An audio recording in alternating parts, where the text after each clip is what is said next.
것이다. 우리가 사회주의 할 때는 뭡니까?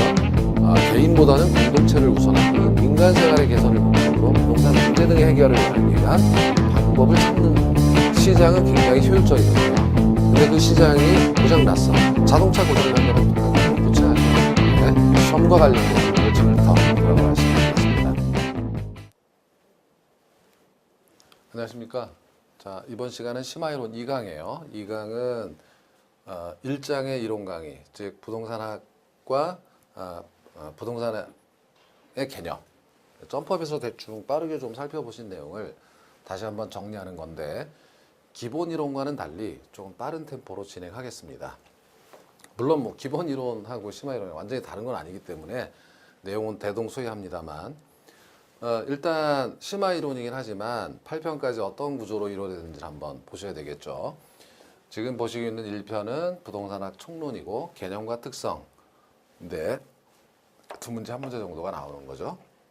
각각. 그래서 부동산이 무엇인가를 보는 건데 이 부동산의 특성상 부동산이 굉장히 시장을 불안전하게 하는 특성이 있다라는 건데 그 부동산 시장을 이해하기 위해서 부동산 경제론, 수요 공급 이론 이런 것 등을 보겠죠. 부동산 가격 이론, 경기 변동 이론 이렇게 해서 한 6문제 정도, 5-6문제 정도가 나오고 그래서 부동산 시장을 살펴보자 한 4문제 정도가 나오고요. 2편, 3편이 이렇게 구성되어 있습니다. 자, 그런데 이러한 부동산 시장의 기능이 좀 떨어지기 때문에 정부가 개입한다. 정책론이에요. 4문제 정도가 나옵니다. 효율성을 달성하기 위해서 혹은 공개념이라는 거 부준성 때문에 형평성을 달성하기 위해서 이렇게 이어지고요. 그 다음에 균형가격 형성이 부동산 시장은 불안전해서 어렵다. 그러면 감정평가 해야 되지 않겠냐. 뭐 이런 8편 내용인데 6문제가 출제되고요. 이걸 보면은 부동산학이라고 할 수가 없으니까 결국 부동산학의 목표는 이거다. 부동산 개발을 하기 위해 투자 분석하고 자금을 조달해서 부동산 개발을 한다. 핵심이겠죠. 목표입니다. 6문제, 5문제, 4-5문제 뭐 이렇게 나오는 거죠. 그 다음에 이러한 목표를 지원하는 분야가 있는데 그것을 부동산 관리, 마케팅 뭐 등이 있다는. 물론 지원 분야가 감정평가도 이러한 부동산학의 최유용을 하기 위한 목표를 지원해 주는 분야다라고 볼 수 있어요. 그래서 크게 보면 이렇게 여기서 4문제 정도가 나오고 그래서 문제가 좀 골고루 출제됩니다. 최근 경향은 어느 한 편에 치중되지 않고 각 편에서 골고루 출제되기 때문에 잘 흐름을 보셔야 된다. 그 중에 1편이고요. 자, 1편 1절에 부동산학의 이해예요. 그래서 부동산학의 성격하고 접근 방법을 보는데 학문적 성격은 종합응용과학이다. 이게 핵심이겠죠. 법, 경제, 기술적 측면을 모두 고려하고 응용과학이라는 것은 바로 이 부분. 현실생활에. 종합이라는 것은 바로 이 부분. 자, 어떻게 연구 방법을 할 것인가, 연구를 할 것인가 이러한 것들을 종합식으로 혹은 의사결정식으로 연구를 한다. 연구 대상이 무엇인데 라고 하면 부동산 현상과 활동이 연구 대상이고 이러한 연구를 어떤 방식으로 해야 되겠냐라고 하면 법의 테두리 내에서 효율적으로 그 다음에 사회적 평등을 고려하면서 연구를 해야 된다.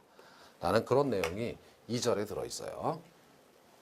그래서 학문적 성격을 먼저 보면 첫 번째 경험과학이다 이렇게 얘기할 수 있는데 경험과학은 이 경험이라는 걸 보면 이거는 이미 겪어봤다. 현실에서. 뭘 겪어봤냐? 부동산 활동, 중개를 하든 마케팅을 하든 개발을 하든 감정평가를 하든 그렇죠? 그것을 구체적 사실을 분석하는 실질과학이다. 형식과학이 아니에요. 수학이나 논리처럼. 이게 경험과학의 의미고요. 자, 그 다음에 종합과학이라는 것은 부동산학이 법, 경제, 공학 등 이 3대 측면의 학문인데 어느 한쪽에 치우쳐지지 않겠다. 모두 다 필요한 학문이다라는 의미에서 종합과학입니다. 그리고 응용과학의 의미는 목적 자체가 의학이나 공학처럼 인간생활 개선 목적으로 학문이 연구되는 겁니다. 그래서 부동산 문제를 해결해서 인간생활을 개선한다. 규범과학이라는 것은 규범이라는 자체가 인간이 마땅히 지켜야 될 태도나 뭐 이런 것 등을 의미하잖아요. 그래서 윤리학도 그런 거고. 그래서 기본적인 가치 태도에 의해서 규정된 학문이기도 하다. 그리고 사회현상을 연구하는 거예요. 이거 자연과학 아니에요.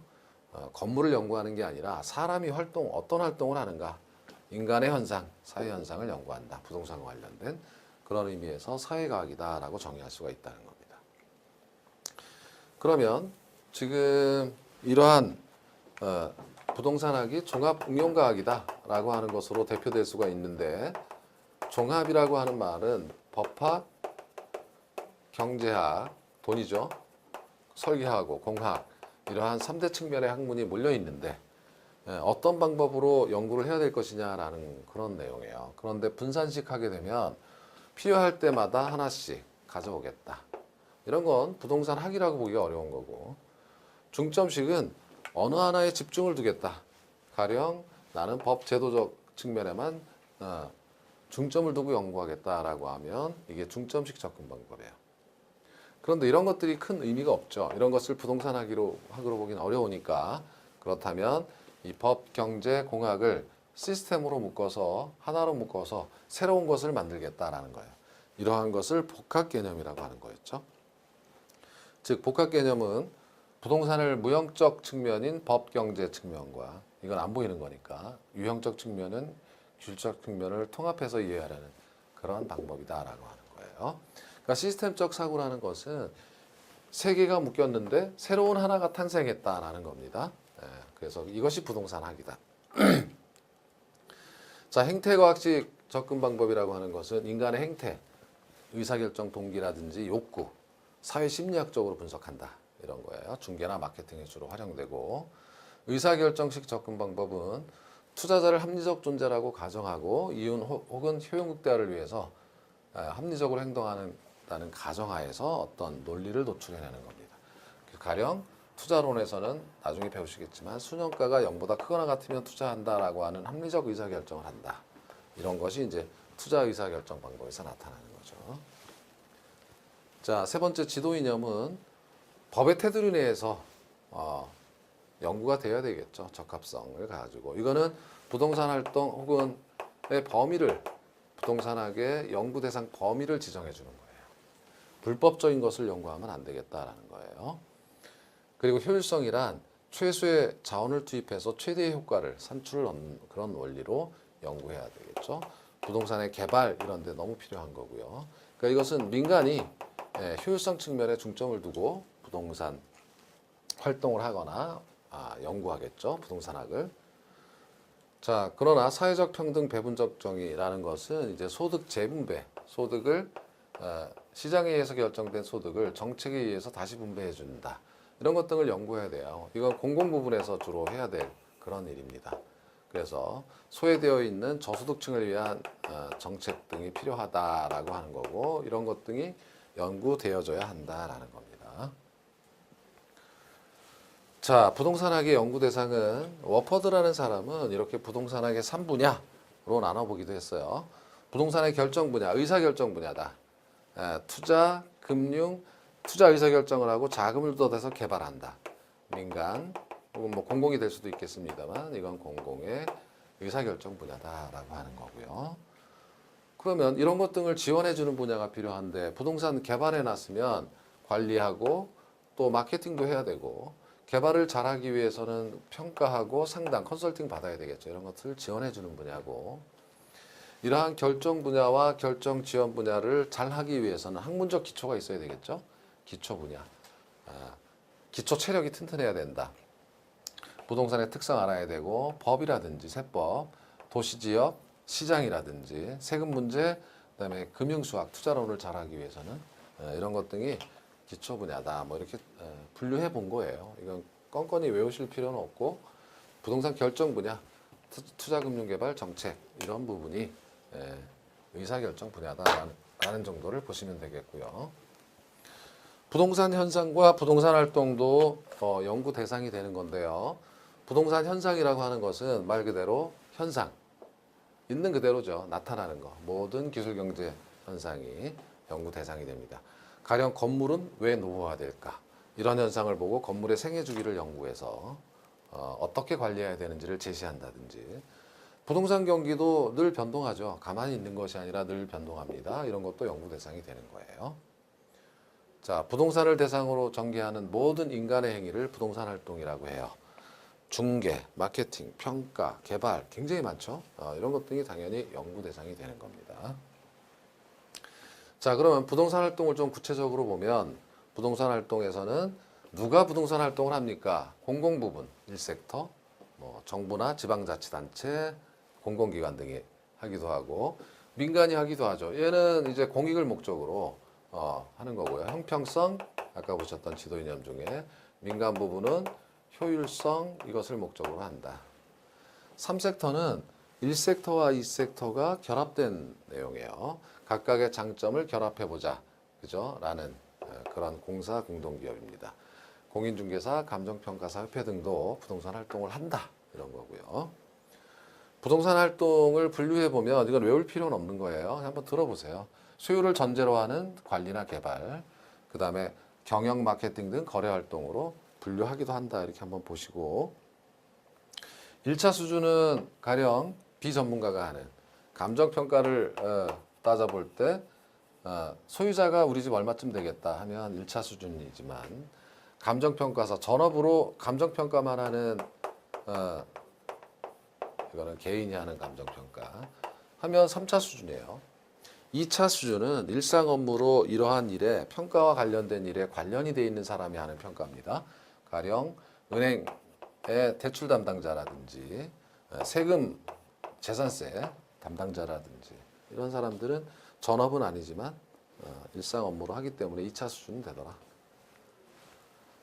자, 그리고 부동산업을 이렇게 분류를 해보면 표준산업분류에서 부동산업이라는 것이 중분류에 포함되어 있는데 부동산 임대 및 공급업, 즉 부동산 임대업, 부동산 공급업이 부동산업이에요. 이건 볼 게 없는 게 주거용, 비주거용, 기타 부동산 다 같아요. 이렇게 해서 분류하는 겁니다. 세세 분류에서는. 부동산 관련 서비스업에서는 부동산 관리, 부동산업이에요. 그 다음에 중개업 있죠, 여러분들. 감정평가업이다. 자, 이렇게 해서 중개업이 자문 및 중개업 해가지고 부동산 관련 서비스업에 포함된다. 이것이 부동산업이다라는 겁니다.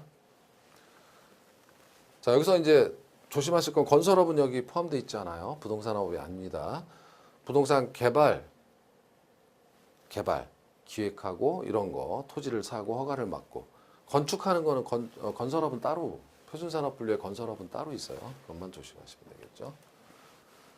자, 부동산 현상과 부동산 활동인데 부동산 활동의 속성은 어렵지 않은데 시험에 나오게 되면 이게 나와요.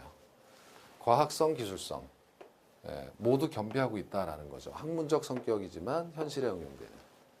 그리고 자, 사회성, 공공성과 사익성을 겸비하고 있다.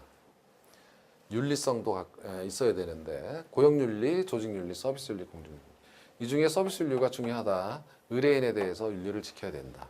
일반 대중에 대한 윤리, 동업자 단체에 대한 사용자와 피고용자와 관계. 그리고 정보활동이고 부동산 활동은 대인활동이자 대물활동이자 물건을 놓고 하지만 사람과 소유권 이전 계약을 하잖아요. 현장에 가야 된다. 부동성 때문에 공간, 3차원 입체 공간이라고 그랬죠. 그리고 영속성 때문에 혹은 내구성 때문에 배려의 장기성, 장기적 고려를 해야 된다.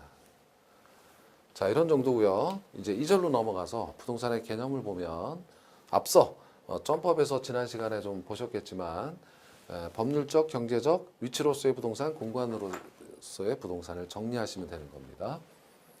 자, 법률적 개념에서 협의의 부동산은 토지와 그 정착물, 일부인 것과 독립된 것으로 구분하고 광의의 부동산에서는 준부동산을 더했는데 준부동산의 개념은 등기 등록을 요하는 물건이다. 경제적 개념에서는 자산, 자본, 생산요소, 소비재, 상품 등으로 분류해 볼 수가 있고 위치는 접근성에 의해서 판정하는데 용도별로 다르다. 판정 기준이. 공간은 토지 소유권이 상하에 미친다라는 공간성이 있는 거고요. 그 중에 공증권, 공적 공주권과 사적 공증권이 있고 지표권, 지하권이 있다. 뭐 이런 정도의 내용이 2절에서 배우시게 될 내용이에요. 그래서 법률적 개념을 이제 먼저 보면 민법 99조에서는 토지 및 그 정착물은 부동산이다. 이렇게 돼 있고 부동산 이외의 물건은 동산이다 그랬어요. 그러면 토지하고 토지에 붙어 있는 정착물은 부동산이 되는 겁니다. 토지라는 것을 한번 따져보면 토지는 뭐가 있냐면 토지의 정의는 구분되고 토지대장에 등재된 객체를 말하는 건데 토지의 경계는 그러면 어디까지냐? 자, 여기 바닷물이 있으면 최대 만조 수익 그 다음부터 여기서부터 토지입니다. 이렇게 보는 거고요. 토지가 몇 개 있습니까? 우리나라에. 그러면 필지를 따져보면 돼요. 1필지를 한 개의 개수로 취급한다. 토지에 대해서는 별로 할 게 없고 핵심은 정착물이 되겠습니다. 그렇죠? 이 정착물이 핵심이 되는 거예요. 자, 정착물이란 이 정의 자체가 굉장히 자주 나와요. 토지가 있으면 붙어서 안정적으로 붙어 있다. 정착을 해보면 고정되어 있다. 뭐 이런 뜻입니다. 그런데 이것을 조심하셔야 될 게 물리적 측면뿐만 아니라 사회 경제적 측면에서. 그러니까 가령 나무 같은 거는요. 언제든지 이게 배에 버릴 수가 있지만 사회 경제적 측면에서 인정하면 되는 거예요. 토지에 계속 붙어 있다라고 인정되면 그것이 정착물이고 부동산이다 이렇게 본다는 겁니다. 토지 일부로 간주되는 것은 독립성이 없어요. 토지로부터. 그러니까 매매를 할 때 토지의 일부로 간주되는 것은 매수자에게 넘어갑니다. 매수자에게 양도가 되어야 돼요. 당연히 토지의 일부니까 토지를 매매했을 때. 그러니까 독립성이 없기 때문인데 그게 뭐가 있냐면 경작 노력을 요하지 않는다. 저절로 자라나고 있는 나무나 다년생 식물, 돌담, 제방, 교량 등은 함께 넘어가야 된다. 별개의 물건으로 보지 않아요. 그러나 토지와 분리해서 독립된 별개의 부동산으로 인정되는 것. 이것은 여러분 뭐가 있냐면 공시수단을 갖고 있다라는 그런 의미가 있어요. 건물도 지금 보면은 토지와 건물이 별개입니다. 따로. 그러니까 물건이 두 개예요. 정착물이지만. 명인방법이라는 것은 관습법상 공시수단으로 봐주는 거죠. 수목에다가 이제 저절로 자라나는 것이 아니라 여기다가 새끼줄을 그어서 주인백 써놨다든지 내 거예요. 관리를 했다. 그냥 토지 주인과 별개일 수가 있어요. 여기 미분리과실, 나무에 열매가 열렸다. 명인방법 신문지 둘러가지고 주인이 있다는 거죠. 그러니까 토지와 별개예요. 예.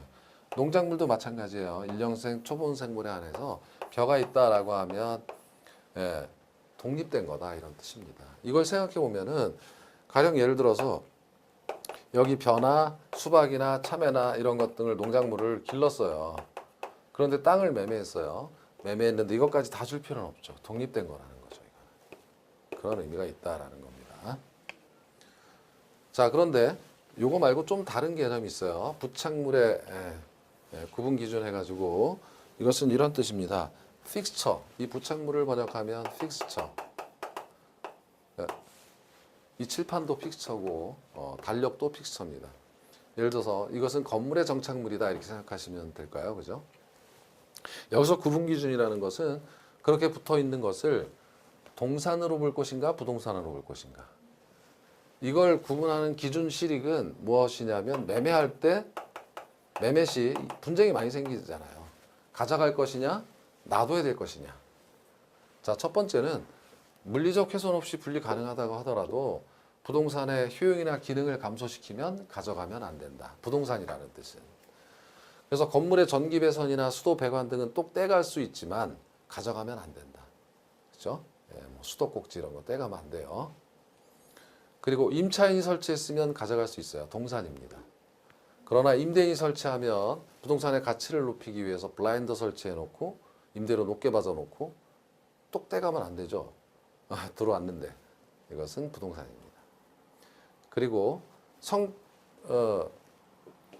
특정 용도에 맞게 설치한 것은 사람들이 매매할 때 이거는 여기에만 쓰는 거니까 안 가져갈 것이라고 생각했죠. 떼가면 안 되는 거죠. 누가 봐도 항구적으로 부착할 의도가 있다 그러면 이거는 부동산입니다. 그죠? 매매할 때 이제 이런 분쟁을 막기 위해서. 그러나 당사자 간 협의가 있다면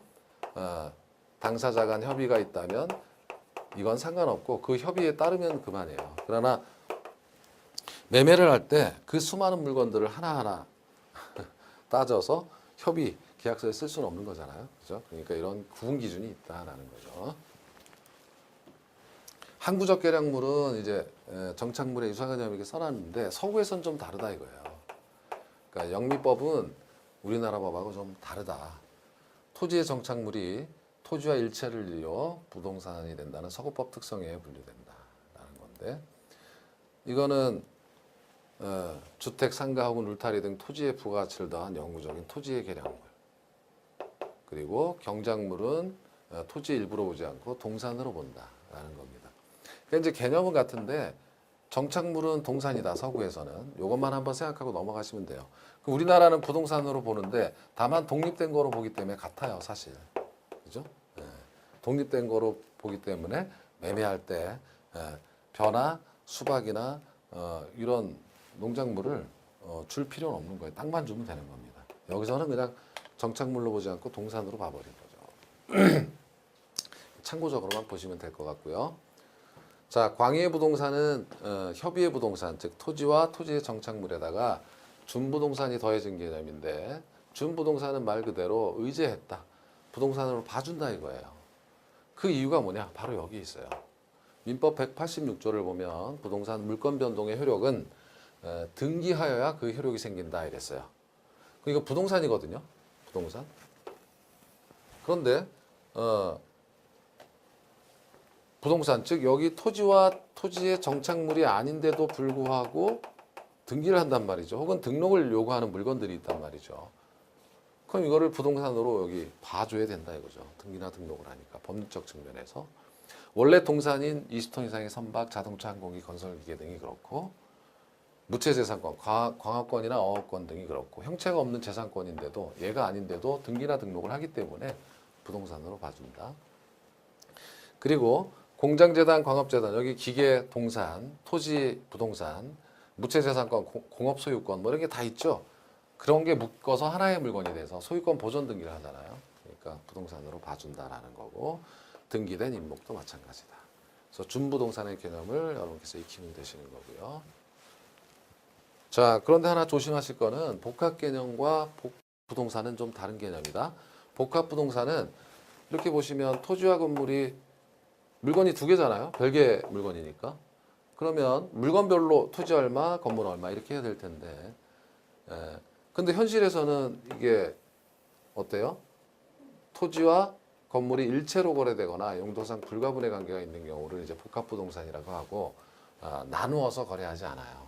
의미는 한번 읽어보시면 됩니다. 실제 분리할 필요도 없는 경우라서 그래요. 복합 개념은 앞서 보신 대로 학문적 개념에서 법률적, 경제적, 기술적 측면에서를 통합해서 이해하려는 개념이다. 이런 정도를 구분해서 기억해 두시면 되겠고요. 그리고 법률적 개념이니까 소유권에 관해서 좀 얘기를 해보자면 부동산 소유권은 여러 권리의 묶음이다. 다양한 권리로 구성되어 있다. 점유, 사용, 수익, 처분권이 다 포함되어 있다. 이런 거고요.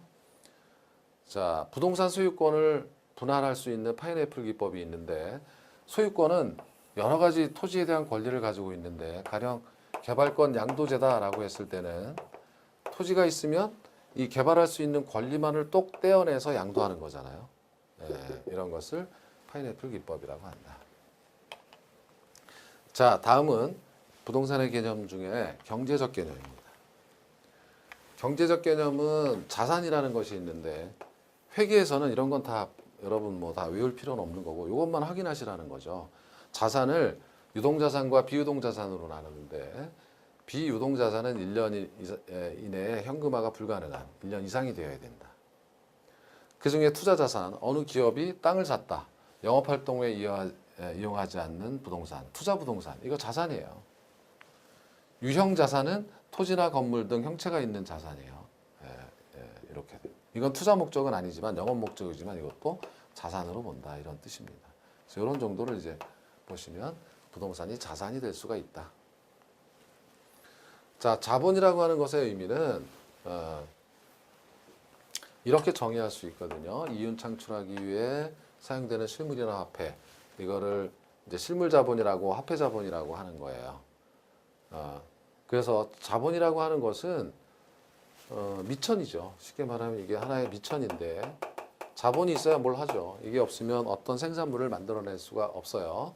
그런데 이제 중간재라는 개념을 보는 것이 더 쉬울 텐데 중간재라는 것은 원자재가 있어야 돼요. 가장 대표적인 것이. 그 원자재가 있어야 가령 자동차 등 상품을 만들어요. 이 원자재가 우리는 실물자본이다 이렇게 얘기하고 중간재다 이렇게 얘기하는 겁니다.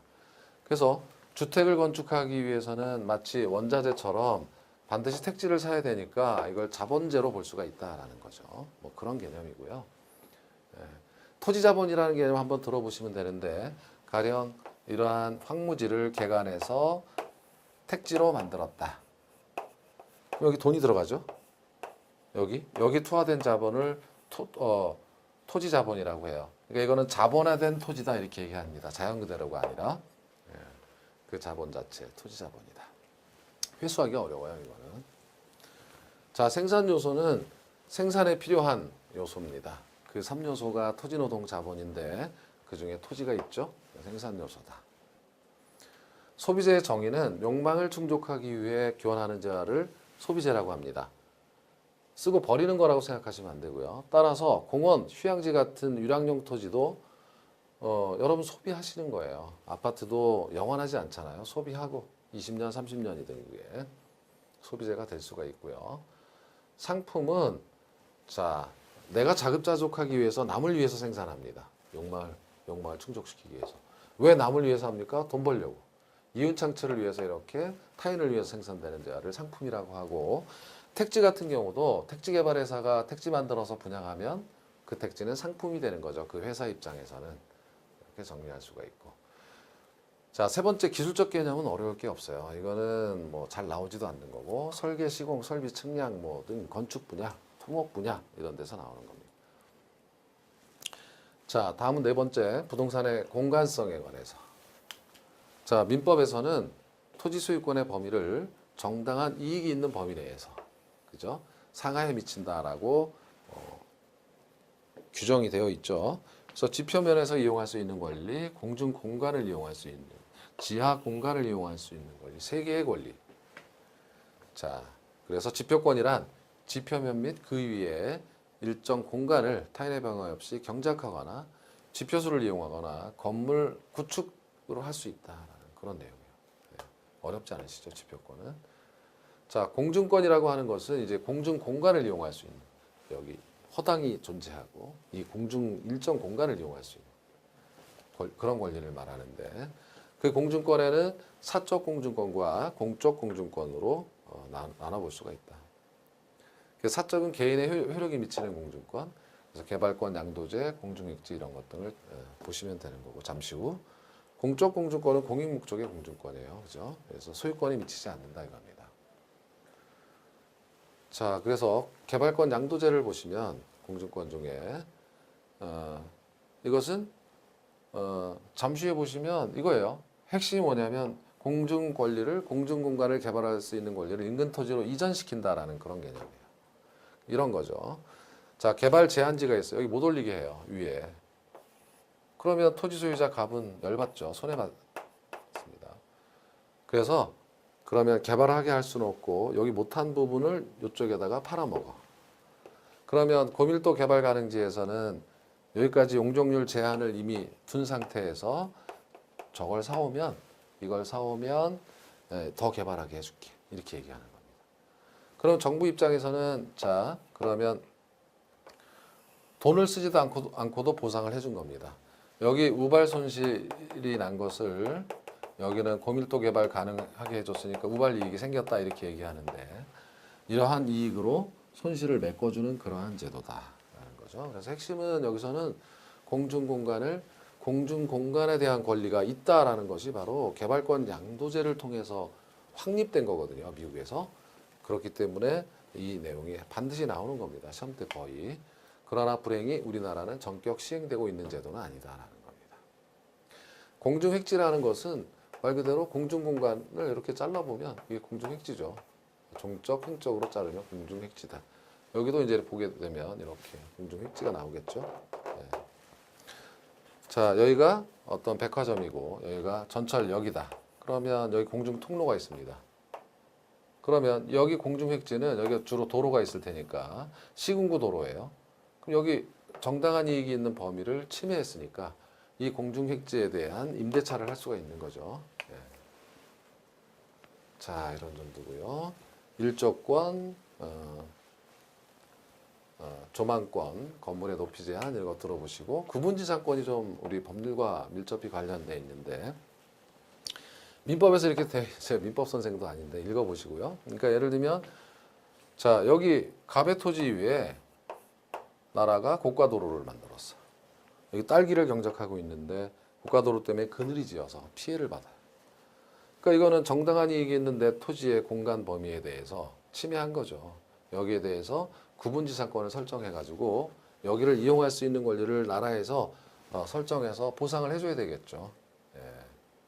자 이렇게 되는 겁니다. 이 구분지상권은 잠시 후에 지하권에도 관련이 돼 있어요. 자, 지하권은 이제 말 그대로 지표면 이하의 일정 공간을 이용할 수 있는 권리예요. 그러나 조심할 거는 우리나라 같은 경우는 미채굴 광물에 대해서는 저 다이아몬드 있어 원서 엄청 비싼데 토지 소유권의 효력이 미치지 못해요. 그 근거는 자 여기 있습니다. 강화권 이걸 채굴할 수 있는 권리는 국가가 가진다 이렇게 되어 있고 미채굴 광물은 강화권 없이는 채굴할 수 없다 이렇게 되어 있기 때문에 국가가 가진다. 자, 한계신도라고 하는 것은 이제 지하권 중에 하나로서 볼 수가 있는데 지하철역이 들어가요. 그러면 우리 집 밑에 뭔가 내 권리를 침해했잖아요. 한계신도란 바로 이거는 뭐 굳이 외울 필요는 없지만 내 권리가 미치는 범위의 한계입니다. 그게 만약에 35m라면 자 밑에서부터 위로 한계신도를 초과하는 이 공간에 대해서 보상을 해줘야 됩니다. 그죠? 구분지상권을 설정하고 보상을 해줘야 된다. 뭐 이런 건 오래 읽을 필요가 없고요. 그냥 개념이 중요한 거죠. 자, 그래서 이러한 부동산의 공간성은 토지 이용이 3차원 공간 활동이다. 그래서 도시 지역에서는 이런 공간 활동이 필요하다. 지하, 공중 다 이용해야 된다. 그리고 경제적 측면에서도 부동산의 가치는 공간 가치의 총합이에요. 공간을 많이 이용할 수 있으면 뭐 광고탑, 통신시설, 주차장 하면 가치가 높아지는 겁니다. 그렇죠? 자, 다음은 위치입니다. 절대적 위치는 물리적으로 바꿀 수가 없는 위치예요. 위도, 경도 딱 거가지고 딱 정해놓으면 이동할 수 없는 그런 위치, 부동산과 관련되어 있는 건데. 근데 상대적 위치라는 개념은요. 환경이 비슷하면 A라는 지점은 절대 변할 수가 없지만 B라는 지점과 환경이 비슷하다 그러면 상대적 위치가 같다. 이렇게 얘기할 수가 있는 거죠. 네, 이렇게 되는 거죠. 그래서 개념은 좀 다르다라는 겁니다. 자, 위치와 접근성의 개념 이런 정도를 보시는 것이 핵심인데 접근성의 개념이라는 것은 시간, 경제, 거리적 부담이 적은 정도. 이것은 이렇게 얘기한 거예요. 허드라는 사람이 자 접근성이 뭐냐? 어떤 땅이 지대가 높은 이유는 뭐냐? 위치가 좋기 때문이다. 위치가 왜 좋냐? 위치라는 것은 특정한 자리를 의미하거든요. 그 자리가 왜 좋니? 그 자리 되게 편리하기 때문이다. 왜 편리한데? 가까워서. 특정 시설물에 가까워서. 그것을 접근성이라고 얘기하는 겁니다. 뭐에 가까운데? 자, 용도에 따라 달라집니다. 라는 겁니다. 주거용 부동산은 무엇에 가까워야 되냐면 통근 조건, 전철역, 편익성 뭐 이런 것 등이고 상업용은 역시 수익성과 관련이 돼 있고 공업용은 시장 조건, 생산, 수송 조건 등과 관련이 돼 있고 공공용은 전체를 봐야 되니까 주민의 편익성, 공익성을 따져서 접근성을 양부를 결정할 수 있다. 자, 그러나 이제 하나 생각해 볼 부분은 너무 당연하지만 접근성이 좋아도 위험 혐오의 대상입니다. 주변에 쓰레기 소각장이 있다. 접근성 좋죠. 감가 요인이에요. 이거 좋은 게 아니죠. 그리고 오히려 시장 같은 경우도 가까이 있으면 좋은데 시장 안에 있다 주택이 그러면 이건 지나치게 갖고 해서 불리할 수도 있다. 뭐 이런 정도의 내용입니다. 자, 그리고 이거는 이제 환경으로서의 부동산인데 그죠? 이것도 지워버리고요. 그래서 이거는 한 번씩 들어보시면 돼요. 환경영향평가 이런 거 해야 된다. 부동산 개발을 할 때. 그리고 부동산 개발을 할 때는 지속가능 개발하도록 해야 한다. 그리고 여기서 현장 자원이 이제 환경과 부동산에서 관련된 개념입니다. 상품 자원이 아니라. 상품 자원은 사람이 만든 거고요. 현장 자원은 이렇게 지표수라든지 이런 것 등을 보유하고 있는 토지 등 이런 현장 자원을 이 환경과 관련되어 있는 개념이다라는 그런 정도. 자, 이번 시간은 여기까지입니다. 그래서 이번 시간에는 부동산 학에 의해 부동산의 개념을 했어요. 다음 시간에는 이론 강의 중에 부동산의 분류하고 토지의 특성 이렇게 정리를 해보도록 하겠습니다. 자, 고생하셨습니다. 고맙습니다.